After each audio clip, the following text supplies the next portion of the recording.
Boa tarde, sou eu de novo. Vim aqui gravar um assunto da palavra do Senhor que se diz em Romanos 6, do 1 a 14, que diz, intitulado Uma Vida Nova em Cristo. Há muitos anos eu li essa passagem e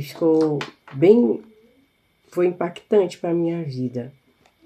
Porque quando eu li essa passagem, eu vi que não basta aceitar Jesus como Salvador e ficar parado ali. Lendo essa passagem aqui, eu vi que aceitar Jesus é o início de uma carreira, de uma caminhada com Deus. É o início de uma nova natureza. É um velho homem transformado em uma nova natureza. Mas aí eu vi também que não é Deus que faz tudo. Ele traz para nós a possibilidade. As possibilidades estão nas suas mãos. As possibilidades estão no sacrifício de Jesus. As possibilidades. E as possibilidades de agradar a Deus estão numa caminhada. Uma caminhada. Muita gente ficou parado simplesmente em aceitar Jesus como Salvador. E ficou parado. Ficou parado porque não foi procurar o que realmente Deus quer da nossa vida. É procurar nas páginas da Bíblia, né? Para continuar a fazer essa caminhada com Deus e agradar a Deus, né? Porque quando ele disse em Romanos 6, do 1 a 14, que diz assim, exatamente assim: portanto, o que vamos dizer? Será que devemos continuar vivendo no pecado para que a graça de Deus aumente ainda mais? É claro que não. Nós já morremos para o pecado. Então, como poderemos continuar vivendo no pecado, vivendo nele, né? Então, é uma coisa que nós devemos ver, né? Tudo que a palavra de Deus diz que é pecado, nós devemos abandonar. Agora, isso é o quê? É um esforço da nossa parte querer abandonar esse pecado para poder viver uma vida com o Senhor.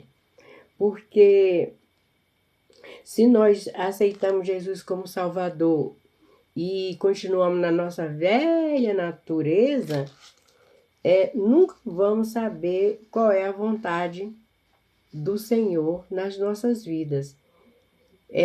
Porque ele deixa vetado, ele deixa encoberto qual é a vontade dele nas nossas vidas.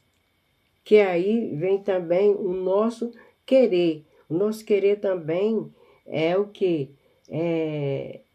O esforço de abandonar. Agora, eu tenho conversado com muita gente que na mentalidade deles o Espírito Santo vai fazer tudo. Ele vai ficar quietinho, não vai fazer nada, não vai lutar, né, contra o pecado, não vai abandonar o pecado, ele vai ficar quietinho. Aí diz, Deus não sabe que nós somos pecadores? Já conversei com pessoas que falam assim. Deus não sabe que somos pecadores fracos? Exatamente, mas ele quer que a gente esforce pelo quê? Porque eu vi que o Senhor, ele disse assim, no versículo 12, do capítulo 6 de Romanos, diz assim: portanto, não deixemos que o pecado domine o corpo mortal de vocês. Então, tem uma coisa, tem a nossa permissão. Então, se ele diz assim: não deixemos que o pecado domine o corpo mortal de vocês. Aí tem a nossa permissão, não é? E a não permissão é combater contra esse sistema velho que estava implantado dentro da nossa mente, dentro da nossa cultura, dentro da nossa vida. Nós temos que abandonar, né? Então, quando nós não deixamos, né? Não deixamos as coisas velhas continuar vivendo na nossa vida, aí nós vamos sendo restaurados. Porque aí tem a parte nossa, é o Espírito Santo que faz, mas tem a nossa parte de ir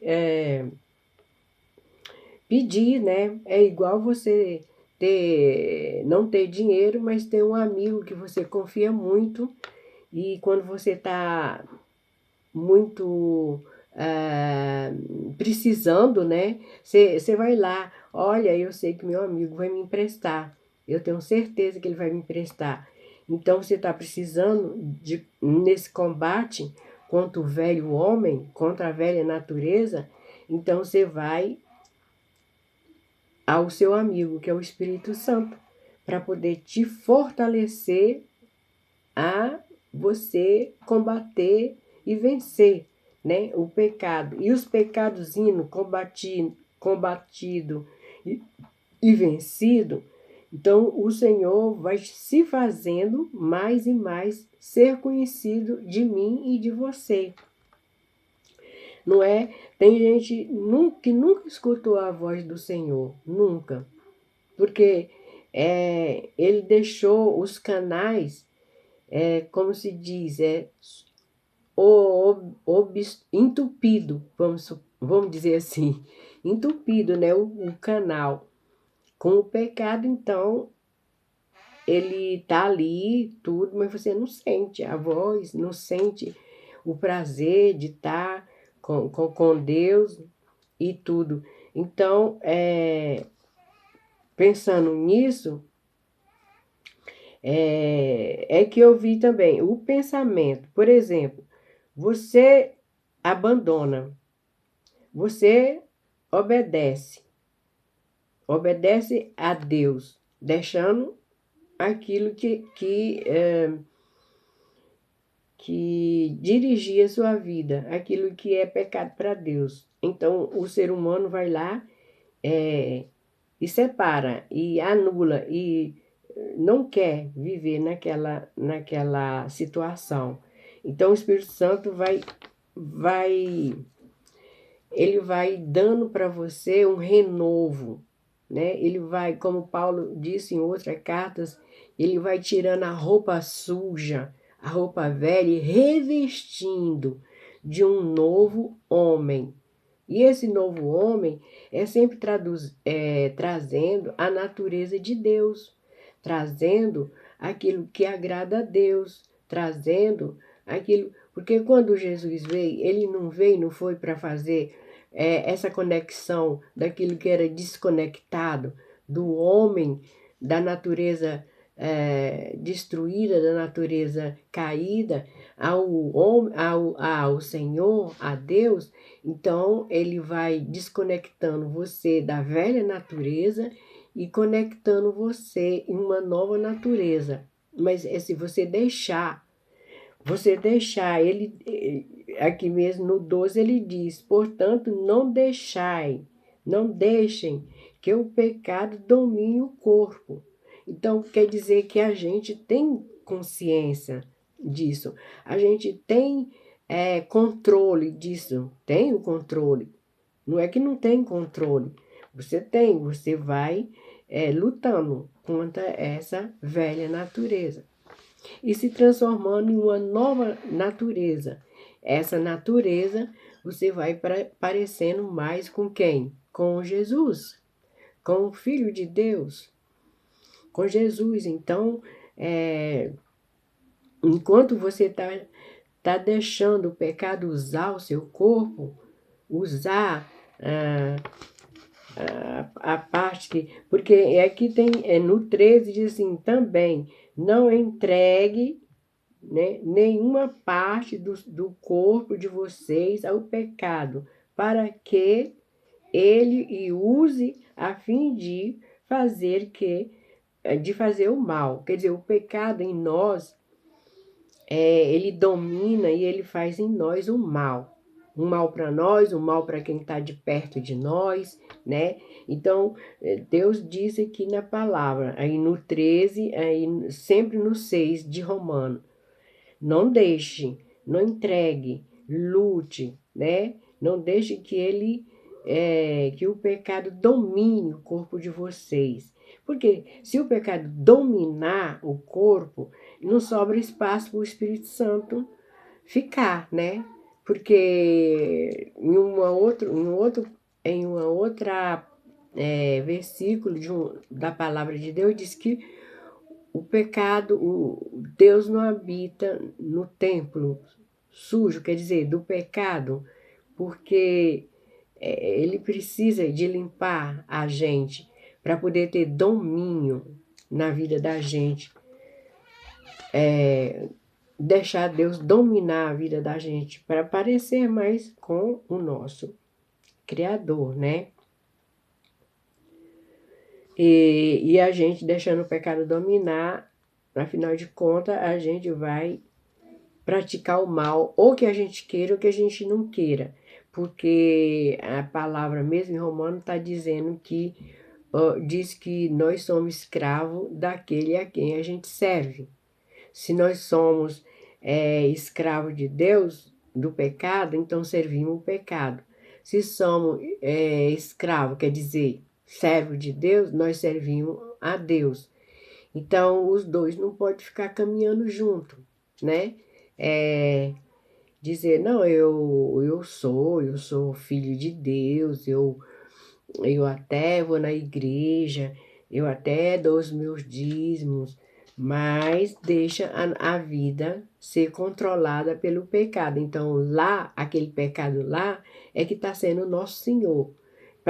O nosso Senhor tem que ser Jesus Cristo. E se os senhores, a gente pode fazer essa comparação, né? Que os escravos, os donos de escravos, os escravos faziam aquilo que os senhores mandavam, ou que ele quisesse ou que não quisesse, os escravos eram obedientes ao seu senhor.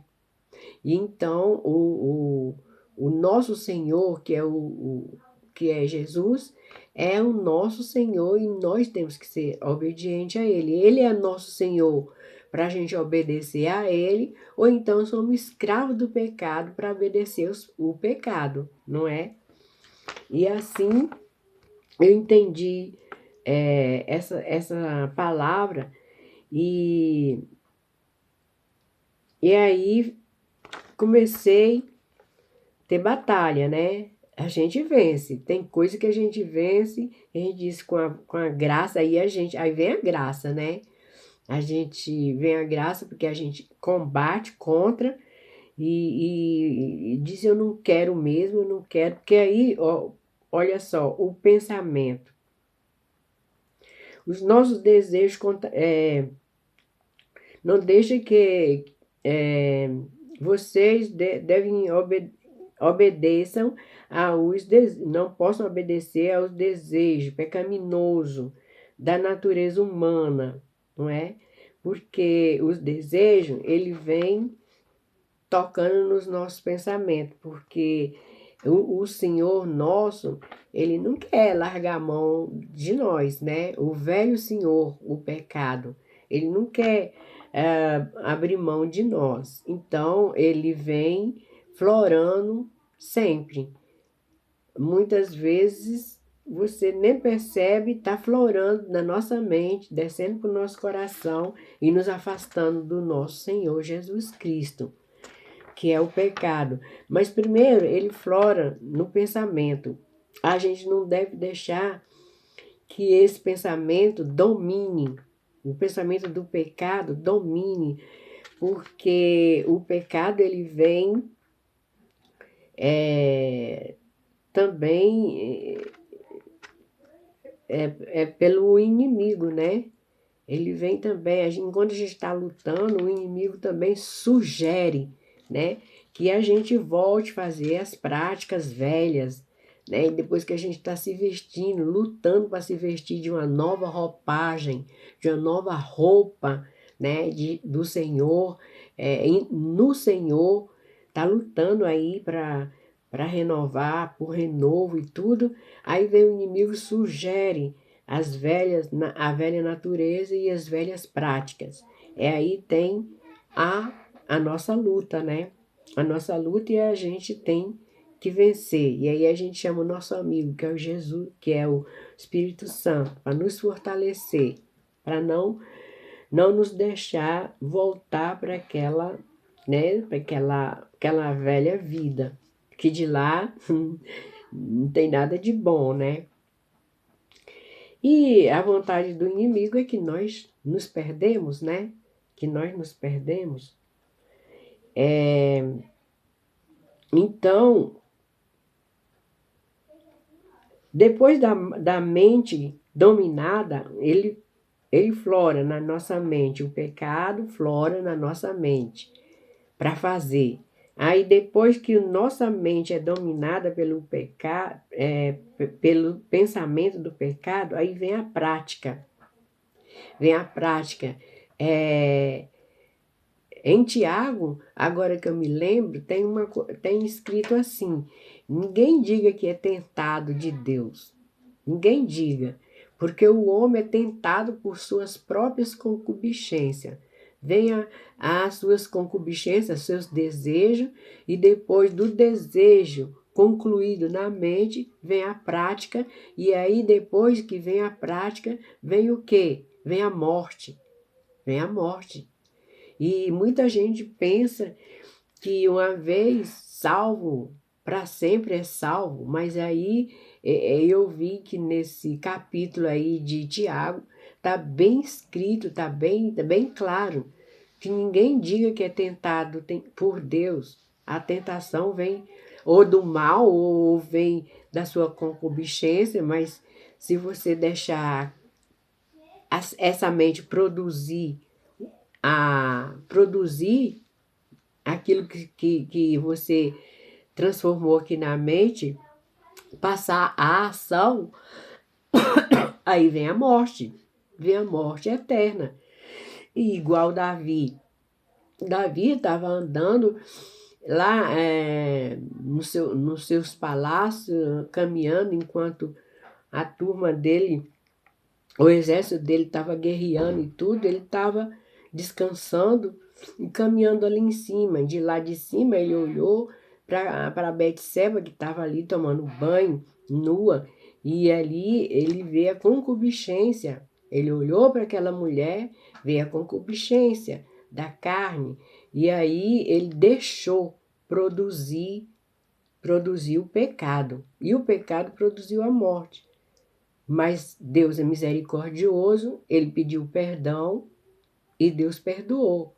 Mas também ficou na vida de Davi as consequências do pecado, que foi tanta coisa que aconteceu com a família dele. Teve teve incesto, teve as perseguição dos filhos querendo tomar o reino dele, né? E tanta coisa ruinzinha que teve. Então, o melhor é a gente combater e não deixar produzir, a nossa mente produzir o pecado para poder ter um afastamento, uma morte eterna. Às vezes as pessoas nem sabem que morreu, deixou produzir o pecado, não sabe que morreu, portanto, não pediu perdão e está vivendo uma vida religiosa. Mas a gente tem que ter muito cuidado, irmãos, muito cuidado. Muito cuidado para não deixar a mente produzir o pecado que porta à morte. Então, para você ver que nós temos domínio. Deus nos deu domínio domínio próprio. Porque em Gênesis 4:7 estava falando de quem? Daquele Caim que matou Abel. Então ele falou o seguinte: olha, você está. Não, se tivesse, Deus disse para ele, né? Se tivesse feito o que era certo, você estava sorrindo, mas você agiu mal e por isso o pecado está na porta. Enquanto isso, Deus já estava avisando a Caim, dizendo: olha, você fez já uma coisa. E o pecado está na porta. Quando ele ficou com a cara feia, achando ruim, porque Deus aceitou a oferta, né, do seu irmão, então ali já entrou o mal dentro do seu coração, já era o começo do pecado, né? E ele ficou com a cara feia para o seu irmão, porque o seu irmão agiu bem, né? E Deus aceitou a oferta. Então Deus já avisou para ele, ó, o pecado está à porta, né? Olha, o pecado está na porta, na sua espera. O pecado já está na porta da sua espera, porque já tinha começado a entrar o pecado pelo quê? Pela mente. Porque ele deixou a raiva descer para o coração e já estava preste a fazer o pior, que era matar o seu irmão. Então Deus avisou. Se ele tivesse se arrependido, ele não tinha feito o que ele fez, né? Então, o que Deus me deu hoje para fazer e para falar é que a nossa vida tem que ser sempre debaixo de vigia, que nós temos que vigiar, né? Vigiai-vos, porque a torno, em redor de vocês, né, tem um leão bramando, alguém que ele possa tragar. Ele está de volta, procurando e até mesmo falando, sugerindo que você caia, que eu e você caia, porque depois que cair, tem a separação. Isso é certo, porque Deus ele é justo. E se você cai, se você não vigiou, se eu e você não vigiou, caiu, então tem consequência. Mesmo que você peça perdão, que reconheceu, ele perdoa. Mas como Davi, tem sequela.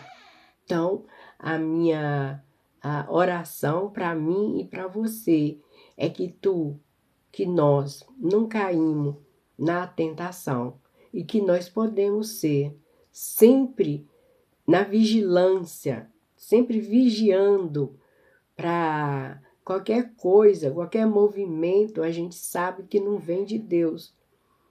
Como diz, tem os sofismas da vida que parece até com verdade, mas se você cair naquele sofisma, você vai ser danificado, a sua alma, a sua vida.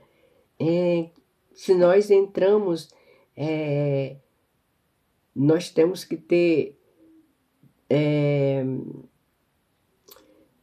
um pensamento sempre em guarda, porque eu vou comparar aqui o pensamento, a vigilância, é como um país onde tem alfândega e você chega lá e você vai fazer um monte de pergunta. Os oficiais vão fazer um monte de pergunta para você, porque como tem terrorista, como tem, não sei, tanta coisa ruim que pode entrar, tráfico de droga pode entrar no seu país, então ali tem aquela vigilância para ver o que vai entrar, vai fazer um monte de pergunta. É assim como a vigilância, os fiscais, ali na alfândega de qualquer país, somos nós, o dominador da nossa mente. Para você ver o que está chegando para você. Vem de Deus? Vem de Deus? Aí você vai fazer uma análise. Não vem de Deus, fora.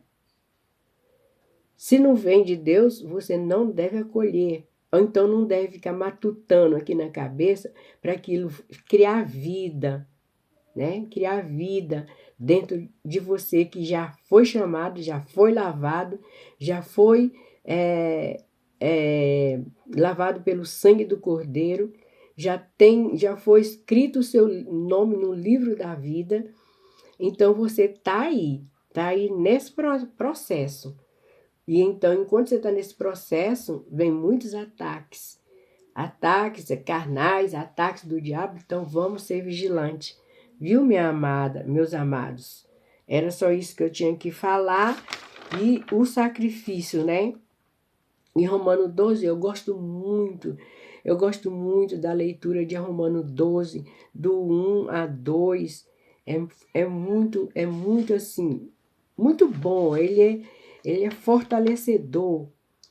Portanto, meus amados, por causa da grande misericórdia divina, peço que vocês se ofereçam completamente a Deus, como um sacrifício vivo, dedicado ao serviço e agradável a Ele.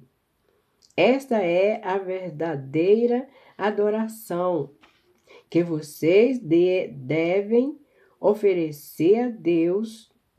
Aqui o 2. Não vivam como vivem as pessoas deste mundo, mas deixem que Deus os transforme por meio de uma completa mudança da mente de vocês. Assim vocês conhecerão a vontade de Deus, né? Se nós oferecemos completamente a Deus, então Ele se acha com liberdade de trabalhar em nós para poder também fazer a gente entender qual é a sua completa vontade. E se a gente deixar os pecados que a gente trouxe do mundo na nossa vida, nunca vai esgotar, nunca vai esvaziar o nosso ser para poder Deus ter confiança de entregar para nós aquilo que Ele deseja, confiar, de nos fazer saber qual é a sua total vontade, né? A sua completa vontade. Porque Ele não tem nem ainda, como se diz, confiança, né? Porque você está deixando o pecado mover na sua vida, né? Há ventos grandes, né? Quer dizer, a tempestade, como se diz, carregada pelo vento forte, e continua fazendo as mesmas coisas de antes, que não agrada a Deus, Deus não vai ter também confiança de entregar para você a completa vontade dele. Ele vai te dar, minha vontade é essa, mas você ainda não está nem disposto a saber a vontade de Deus para a sua vida, porque você não quer largar o seu pecado, não quer largar a velha vida, não quer largar a velha natureza, não quer. Então, aí temos que ter uma decisão bastante categórica em relação a Deus. É igual você tá fazendo um negócio com alguém, vendendo uma casa ou comprando uma casa, aí tem a escritura, tem as papeladas para passar para você, que você até comprou já a casa, mas ainda nem assinou as papeladas, né? Não fez não fez um acordo, né? Não fez um pacto escrito. Não é nesse modo, mas é no espírito, né? É nas atitudes nossa que a gente dá para Deus confiar em nós, que nós queremos entrar em nova vida, ter a nova vida com Ele, entrar no seu reino, também nos separando daquilo que uma vez nós carregávamos na nossa vida. Tá bom. Obrigada.